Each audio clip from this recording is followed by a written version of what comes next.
السلام عليكم ورحمة الله وبركاته. مدحضة قرنكا مرتي شرفته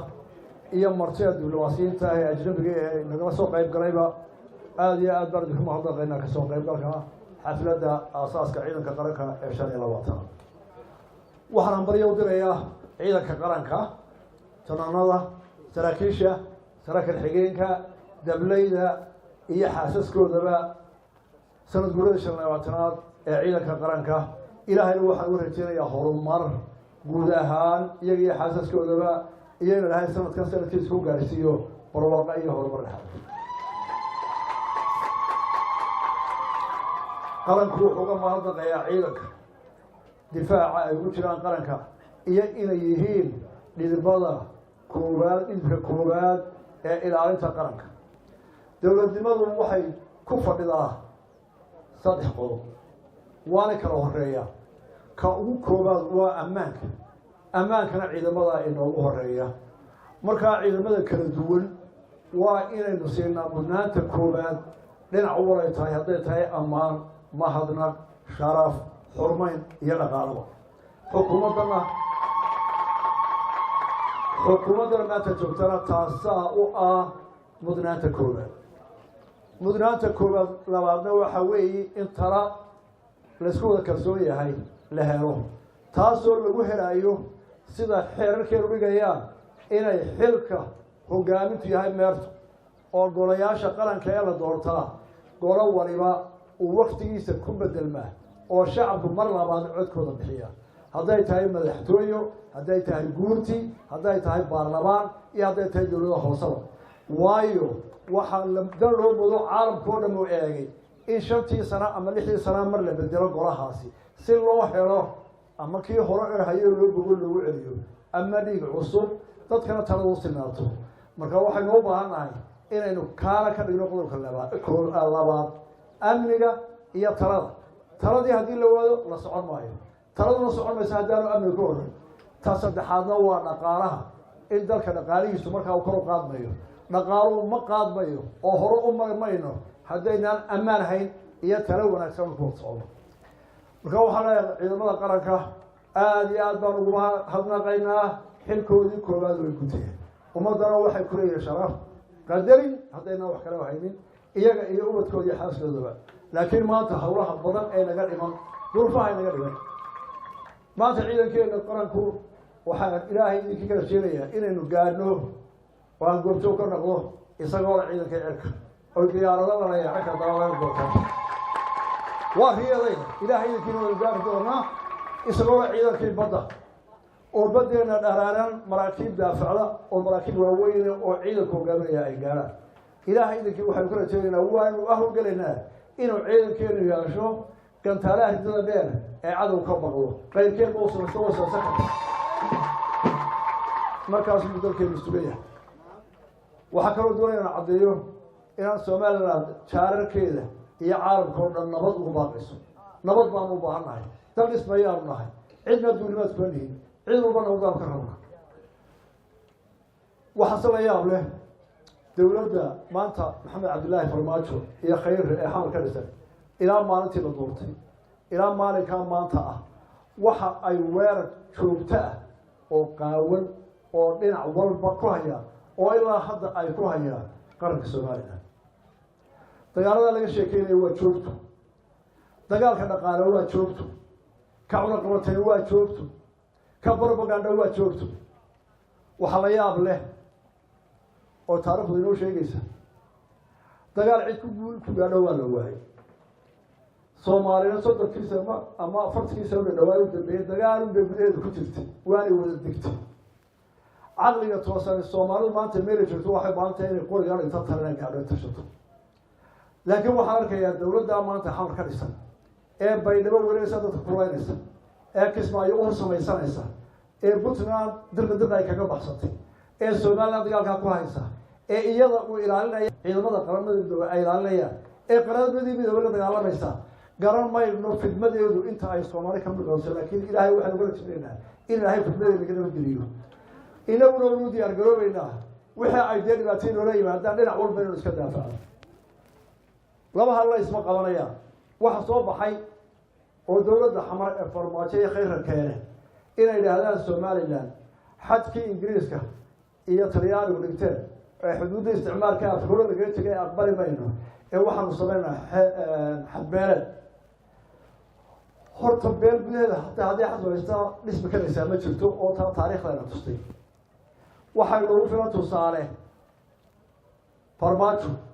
oo ku soo dagaal gelinayay cabdiweli oo ka horreeyay ninkan imika la doontay waa in la sameeyo xududbeeleed xuduryaabada waxaa laga yaabanaya xududbeeleedna uu doonayaa isaguna banaadir buu xukumaa labadaas isma qabtaan waa ta labaad xadbeeleed buu doonayaa oo dad ku laayay oo lagu soo weeraray oo dad Soomaaliyeed u baahan dhaawacyo dhimasho uu ku galay oo cabdiweli ka aqbalay waxa la yaab leh markii isaga la dooranayay waxa la tartamay oo ragii maasha ugu aqoon badan ugu cadaa kamid ahaa Axmed Ismaaciil Samatar markuu doorashadii xawar farmaajada gaaray waxa la oran dalka Kenya oo ku dhuco waxa uu ahaa ninka tuuliga u badan galiyay Soomaaliyeed Axmed Ismaaciil Samatar uu yiri waxa yaala إسماعيل بابا كوري يوم سنة وها وزير خارجي ويلو نوار واحد من شايله نيجي حمر بيجي هذا الساعة ودي على السومال هذا وين رضي الله ما ينهرجسيه برعي بور بيجي الله سبحانه وتعالى وآخر الأيام له تهوى حكت بيسي شركة دورشة اللي هو جراي جروي واحد شر إسوس شرحي رجع الصومالي وقول وين كملها الصومال لنا هرمود كذا يا قلت لي هؤلاء نصيب درهم haddii ay tahay xudud baan sameysanayaa ninka Soomaaliland ka yimid ascaano ka yimid wuxuu ahaa tartanka qayb wax laga siiyo laakiin ma inay oo Soomaali waa tahay Soomaaliland ma tahay Soomaaliland ku noqo may ahayn labada saan ugu filan aqliyada taalo koonfur Soomaaliland oo la yiraahdo in kala tudurbaar lama wada lahaa dad badan kaga dhawaajiyaan idaacadaha oo aan wali wixii ku dhacay Axmed Ismaaciil Samatar iyo Ali Khaliif iyo Ali Ciise aan arag waxa ay ku hadlaan waxa uu sheegaya Soomaalidu waa wadani marxaatiyadu waa maxay daahir riyaale ayaa kaga guuleystay doorasho gacmeed oo walma wafowta Sinaayo oo ha hogaamiyay sano oo lagu qaabilo 8 sano ku xukumay marxaatiyada Soomaaliland la wadalayay waxa xagla toosiyay ayaa la tartamay ninka la yiraahdo Sayrici oo ku sigay oo diriq kaga baxsay inuu ka reeyo ma Soomaaliland la leeyahay oo loo sibayo nin walba doodiisa ka dhigtay weeye xamar waxa aan leeyahay idinkiina dambaa isku shidaysaa adduunkiina waa dambaa ku shideen annagina dagaal baan ugu haysaa aqli ka dhaama halala yimaado annagu nabad iyo hal la isbiso iyo dhibaatooyinka la baxaan oo taagan laakiin xadka Soomaaliya difaacina diskoorka nafraaya dadka iyaga nafraaya cidna ka aqbal bayno xadkii Soomaaliya u dhaxeeyay waa ku soo duuleen taa intaas kaga haraya waxa ku noqonayaa qodobka dawladeena doorashada hadda la go'aamiyay inay inoo qabsato December sanadkan walaalayaal haddii aynaan doorashooyinka dimuqraadiga gelin haddaynaan golayaasheena waqtigooda dooranin haddaanay golayaashu doorasho noqon taladu way naga xumaanaysa taladu wadaagay ku wanaagsan tahay cuniyo cunbay ku wanaagsan tahay maanta labada gole ee guurtida iyo baarlamaanka iyo dowladda hoose dad badan baa u sharxa dad badan baa doonaya inay soo galaan oo ay bedelaan dadka muddada dheer fadhiyay xaq bay leeyihiin waa inuu xaq wada siinaa xisbiyada qaranka waxaa waajib ku ah inay xalliyaan wixii dhibaato ee iyaga khuseeya ee doorashada ku gudbay diyaar baan u nahay dood kasta inaanu xal nabada u doono waxaynu si xalka gaaraynaa xisbiyada qaranka haddaan nahay marka aynu siino mudnaanta inay doorasho inoo qabsooto haddaynu mudnaanta siino muran yaro dhexdeeda taagan waa gaari mayno doorashada haddaynu doorashada gaari weyno oo baarlamaankeenu shantoo fadhiyo oo guurteenu soddon fadhiyo oo madaxweynuhu doono fadhiyo walaalayaal waa iska hormarayna qaranka saara ku dhismi maayo waxaan leeyahay waxyaalaha yaryar ee doorashooyinka hor yaalla waa dhammayn karaa waanaynu dhammayn jirnay aynu isugu dhawaado waan dhammayno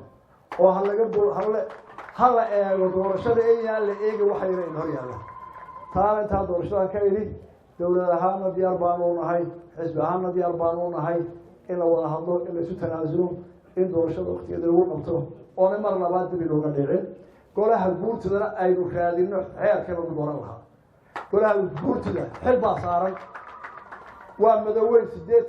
87 halkii laga bilaabay weli qaar